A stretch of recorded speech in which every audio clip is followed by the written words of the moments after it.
King, the invisible mastermind, watched from the shadows as the Dockside Crew, the Everton Boys, and the Strand Syndicate tore Liverpool apart. Every shipment stolen, every street claimed, and every life taken was part of his plan, yet no one knew who he really was or where he would strike next. Liverpool streets have always told two stories, one of pride, music and history, and another of fear, crime, and survival.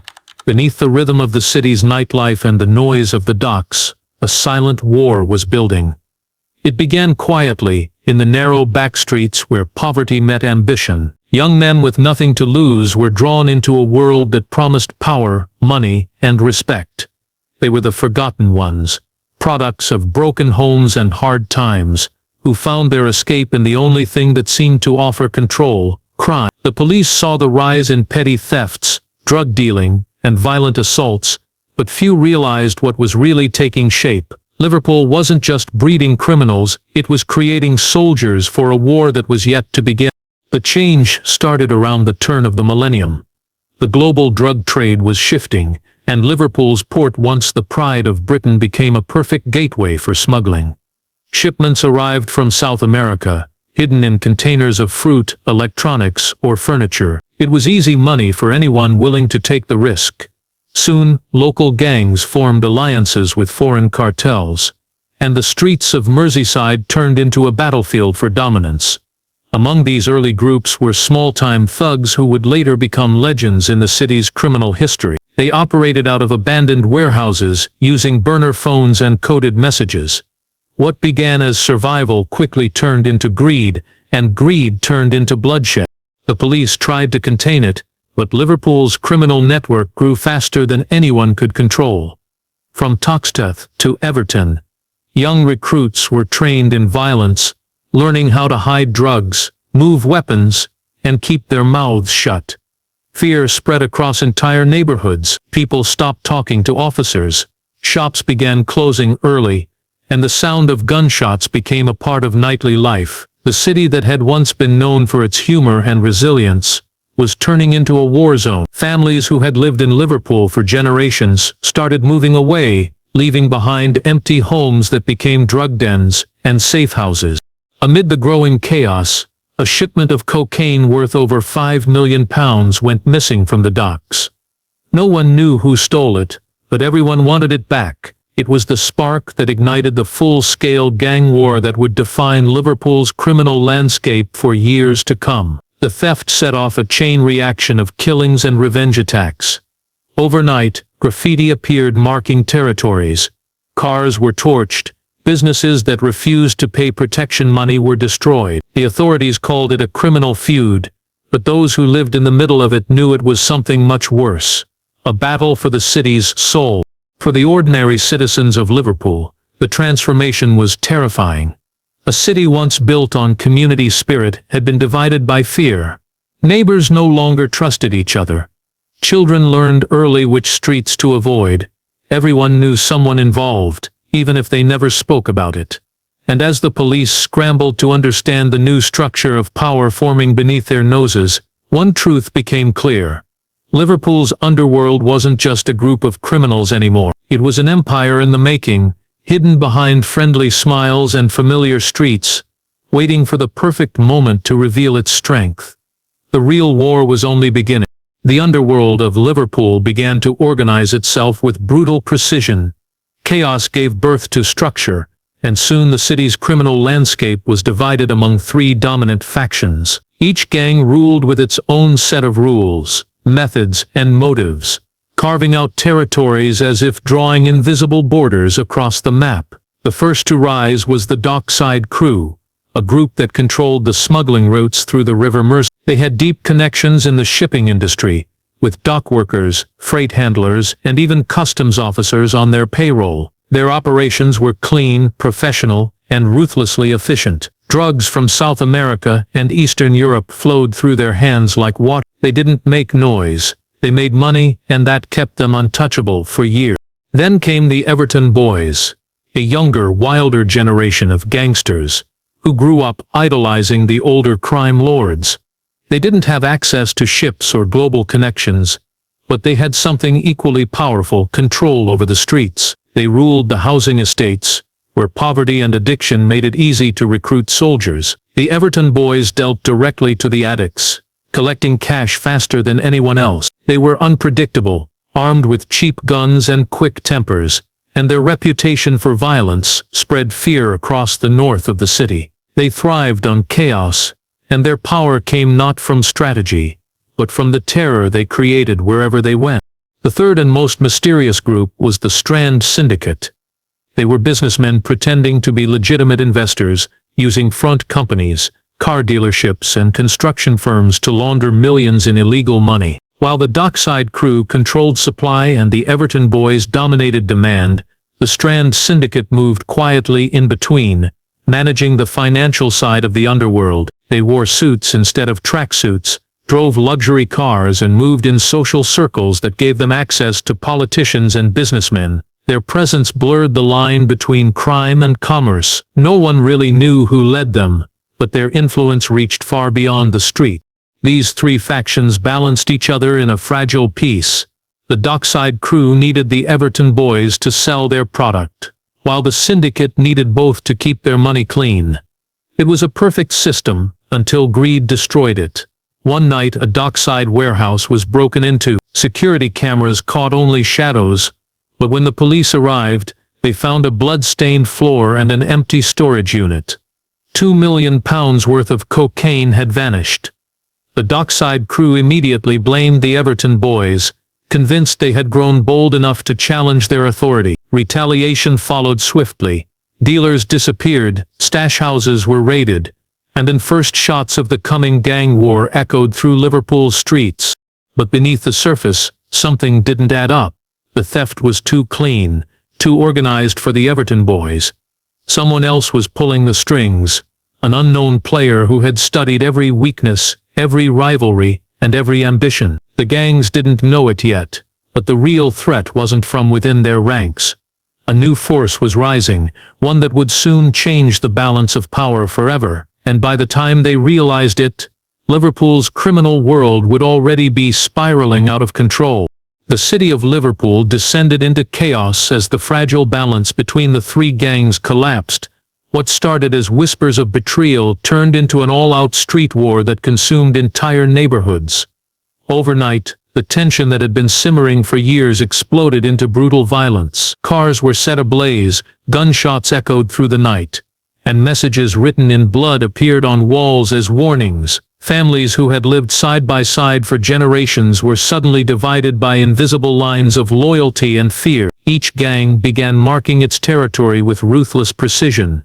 One street for the Dockside Crew, another for the Everton Boys, and entire blocks claimed by the Strand Syndicate. The police could no longer distinguish between ordinary citizens and those caught in the web of organized crime. The Dockside Crew struck first, targeting anyone suspected of stealing their missing shipment. Several young men associated with the Everton Boys vanished within days, their bodies later found near the outskirts of the city. In retaliation, the Everton Boys launched their own attacks, torching cars belonging to dockside lieutenants and ambushing their dealers. The violence spiraled beyond control. The Strand Syndicate, which had always preferred to operate from the shadows, now faced a difficult choice: stay neutral and risk losing power, or join the fight and protect their investments. They chose the latter. With money and connections, the syndicate began hiring mercenaries and ex-soldiers, arming them with high-grade weapons smuggled from Europe. But amid the bloodshed, there were strange patterns emerging. Some attacks didn't make sense. Warehouses that belonged to none of the three gangs were destroyed. Safe houses containing weapons and cash were raided without any trace of who had done it. Surveillance footage from one scene showed a white van that didn't belong to any known group.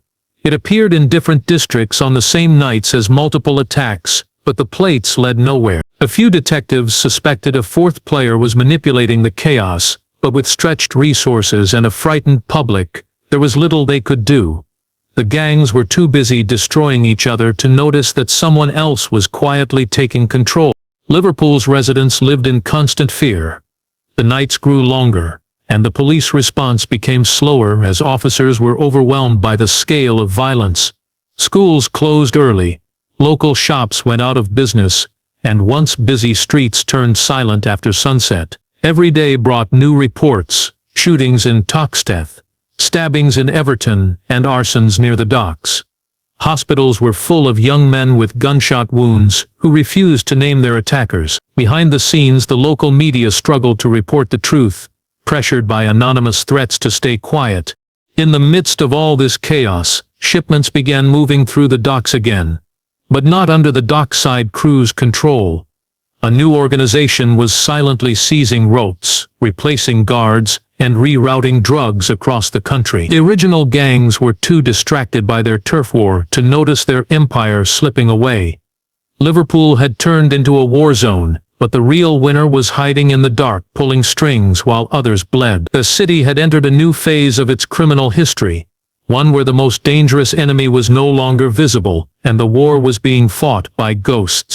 The mysterious van that appeared across Liverpool's crime scenes led investigators to a name whispered only in the deepest corners of the underworld. The Mercer Group. No one knew where it came from, who led it, or how it operated, but its presence was undeniable. At first, the established gangs dismissed it as another rumor, a ghost story told to scare the street dealers into obedience. But as weeks passed, their money began disappearing. Suppliers stopped answering calls and longtime partners started switching allegiances. Slowly and methodically, the Mercer Group tightened its grip on the city. Its strategy was silent domination. No flashy displays of violence, no open threats, just precision and control. They didn't fight for territory, they absorbed it. The mastermind behind it all was known only as King. His name carried weight, even though few had ever seen him. King was not like the typical street gangster who ruled with rage and impulse.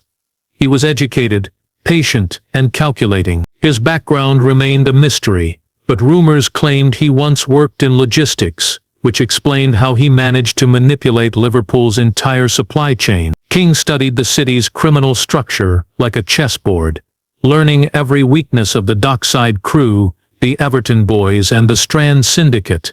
Then he began dismantling them piece by piece. He cut off their funding sources, sabotaged shipments, and bribed mid-level members to switch sides. By the time anyone realized what was happening, half of Liverpool's underworld was already working for him. Unlike the old gangs, the Mercer Group operated with military discipline. They used encrypted communication, fake identities, and shell companies spread across Europe. Every transaction was carefully documented, and every move had a purpose. They disguised their drug shipments as medical supplies, construction materials, or electronics. Even the most skilled detectives found it impossible to track them. King's empire grew in silence, and he built it without firing a single public shot. The existing gangs were collapsing from within, their leaders paranoid and desperate. The Dockside Crew lost control of their own docks, the Everton Boys splintered into smaller factions, and the Strand Syndicate found their financial accounts drained. Liverpool's criminal hierarchy had been replaced without anyone realizing it. The Mercer Group didn't just control the streets, they infiltrated the system. They had accountants managing legal businesses, lawyers who specialized in covering financial trails, and corrupt officials ensuring that police investigations went nowhere. King's brilliance lay in blending crime with legitimacy. Every illegal deal had a clean counterpart in the business world. The drugs flowing through Liverpool were now linked to legitimate import companies, and the profits were washed through real estate, nightclubs, and offshore investments. What made King even more dangerous was his invisibility. He never appeared in public, never used his real name, and communicated only through intermediaries. The police couldn't catch someone they couldn't identify, and rival gangs couldn't kill someone they couldn't find. For the first time in Liverpool's dark history, control didn't belong to the loudest or the bloodiest. It belonged to the smartest.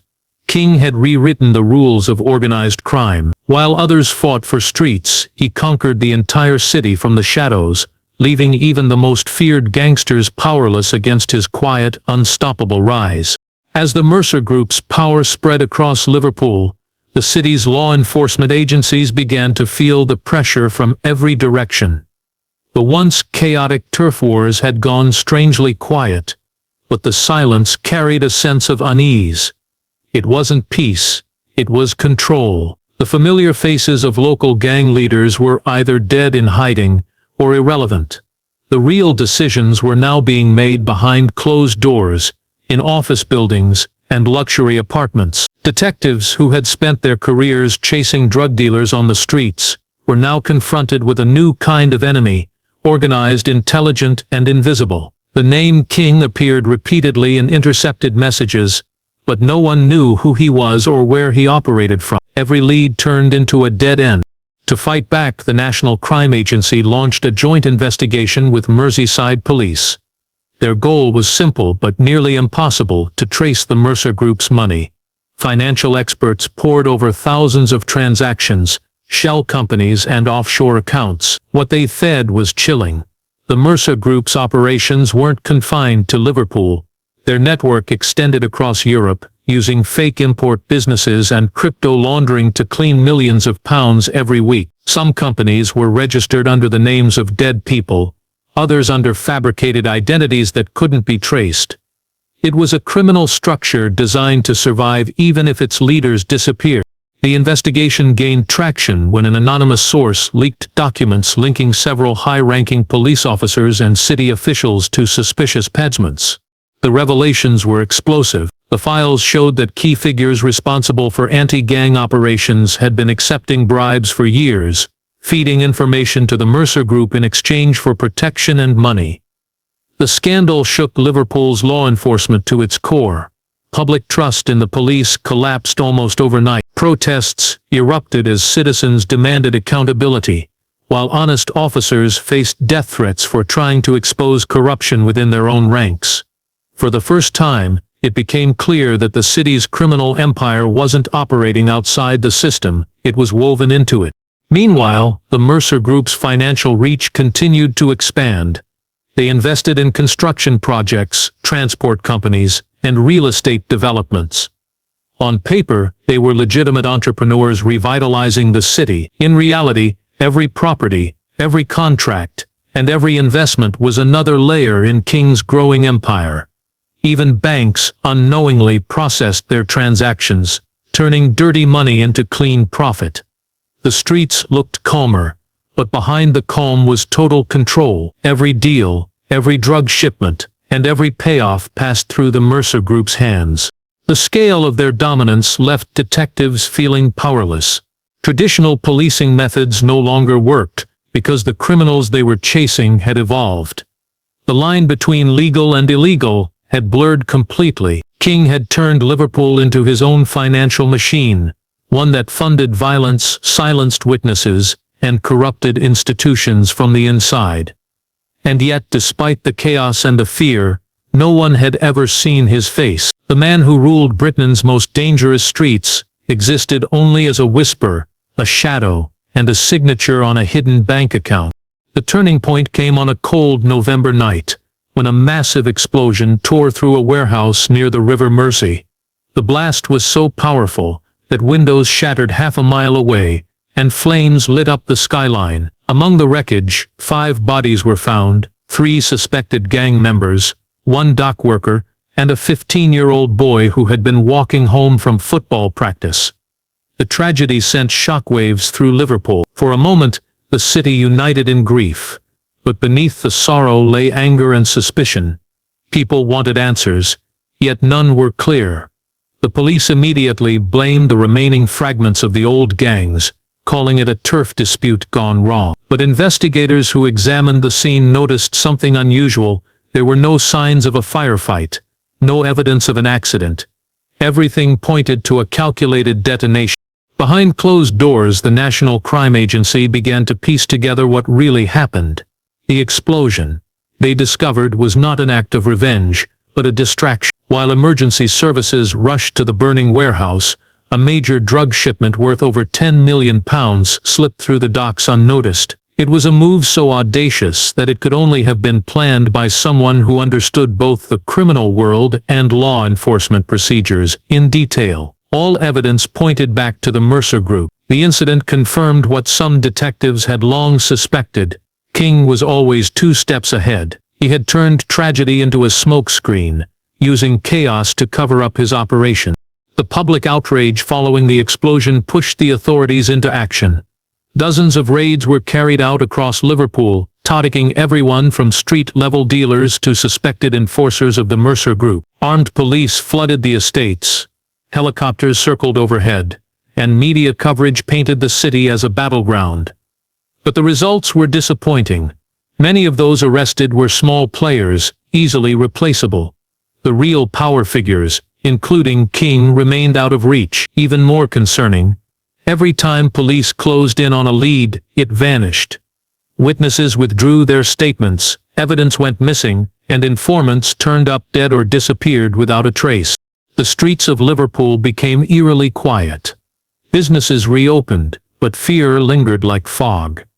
People whispered that the Mercer Group had orchestrated the whole thing to test the system's response, and the system had failed. King's influence reached beyond the underworld. He had eyes in the very institutions meant to stop him. Detectives grew frustrated as their investigations were repeatedly compromised from within. Every failure deepened the mystery surrounding the man who controlled everything but left no trace of himself.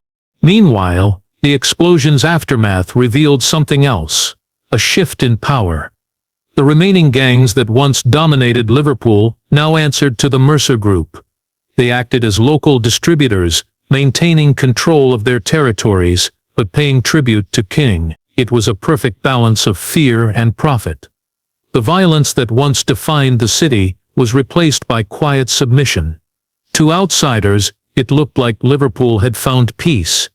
But for those who understood the underworld, it was the peace of domination, the calm that follows complete control. The city was no longer fighting for survival, it was already conquered, and somewhere, hidden behind layers of secrecy, King watched it all unfold, untouchable, invisible, and still one move ahead. The breakthrough came unexpectedly, from someone who had been inside the Mercer Group for years. A former accountant, tired watching his family live in fear, decided to turn whistleblower. He had spent years managing the Mercer Group's finances, overseeing offshore accounts, and ensuring that every illegal transaction remained invisible. The man had seen it all: shell companies in Cyprus, coded messages that disguised shipments as legal imports, and layers of laundering that masked millions in drug profits. His decision to cooperate with authorities was dangerous, but he knew it was the only way to stop the empire he had helped build. Once in contact with the National Crime Agency, the accountant provided a treasure trove of information. Every transaction, every hidden account, and every link to shell companies across Europe was documented. Investigators could finally see the scope of King's empire. The evidence showed that King wasn't just controlling Liverpool. He had connections in ports across the UK, in warehouses in Belgium, and in financial institutions that unknowingly laundered his money. His influence extended far beyond what anyone had imagined. The whistleblower's files revealed that the Mercer Group had infiltrated legal businesses as well: construction, transportation, and even entertainment companies. All fronts to move cash while remaining untouchable. Armed with this new evidence, authorities coordinated a series of raids that targeted the Mercer Group's network across the country. Banks, warehouses, offices, and homes were simultaneously stormed. Officers uncovered millions in cash, high-grade weapons, drugs, and detailed records of transactions designed to hide illegal activities. For the first time, investigators had a glimpse of how methodical and meticulous King's operation really was. Every corner of Liverpool, every shipment, every payment had been carefully managed to maintain his invisible grip on the city. Despite the massive operation, King himself remained elusive. Every attempt to locate him hit a dead end. Some investigators believed he had fled abroad. Others suspected he was hiding in plain sight, posing as a legitimate businessman or investor. His anonymity became both his shield and his weapon. While his lieutenants were arrested and key facilities seized, King continued to orchestrate operations from a distance. The raids sent a message, but they did not end his influence. Even captured associates refused to reveal his location, either out of loyalty, fear, or the certainty that the empire would survive without them. The revelation of the Mercer Group's financial and institutional infiltration shook Liverpool to its core. Citizens who had long feared gang violence now realized the scale of the corruption around them. Politicians, bankers, and law enforcement officers were implicated, exposing a network of complicity that extended far beyond the streets. Ordinary residents understood for the first time that the control they had feared was not just physical, it was economic, social, and nearly invisible. Even as law enforcement celebrated their victories, the story remained unfinished. King's empire had been fractured, but it had not been destroyed. Smaller operations continued, quietly generating revenue and influence. The city had glimpsed the full power of a criminal mastermind, a man who had redefined how gangs operated, blending fear with strategy, violence with finance, and invisibility with control. Liverpool had been shaken, but the shadow of King remained over the streets. Even in the aftermath of the raids, the message was clear. He was still out there, silent, watching, and always one step ahead. The city had survived, but the war against its unseen ruler was far from over.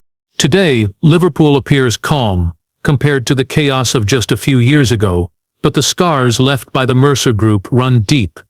The city's streets, once defined by open violence and fear, now operate under a quieter, more insidious form of control. The gangs that once ruled with aggression have splintered into smaller, cautious factions. They no longer dare to challenge each other openly, and they certainly do not act without considering who might be watching. Many former gang members turned to legitimate work or fled the city, leaving behind a quieter, more watchful criminal underworld. On the surface, it looks like Liverpool has regained its peace, but those who lived through the war know better. King's legacy continues to shape the city, even in his absence. The Mercer Group's strategies, secret networks, coded communication, and financial dominance have left a blueprint for organized crime that others now emulate. Even the smallest drug dealers have learned to move with discretion, hiding operations behind legal businesses, using cryptocurrency, and avoiding the high-profile violence that once drew attention from law enforcement. In effect, King has trained a new generation of criminals, teaching them that silence and strategy are more powerful than guns and chaos. The fear that once gripped the streets has transformed into respect and sometimes paranoia for the invisible hand that controls the city. Despite the disruption caused by law enforcement raids and whistleblower revelations, King himself remains untraceable. No one knows whether he escaped abroad, is hiding in plain sight, or has even died.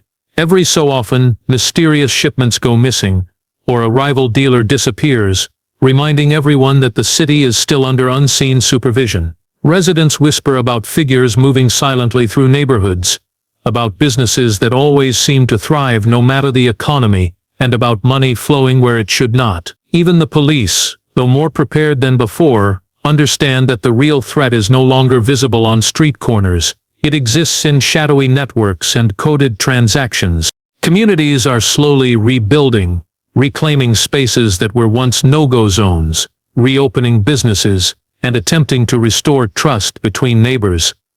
Yet the memory of the gang wars lingers. Parents teach children which streets to avoid, and young people grow up aware that the city's peace may be fragile. Journalists and historians note that while Liverpool has changed, the events of the past decade serve as a warning. Criminal empires do not end easily, and power once established can persist quietly, unseen.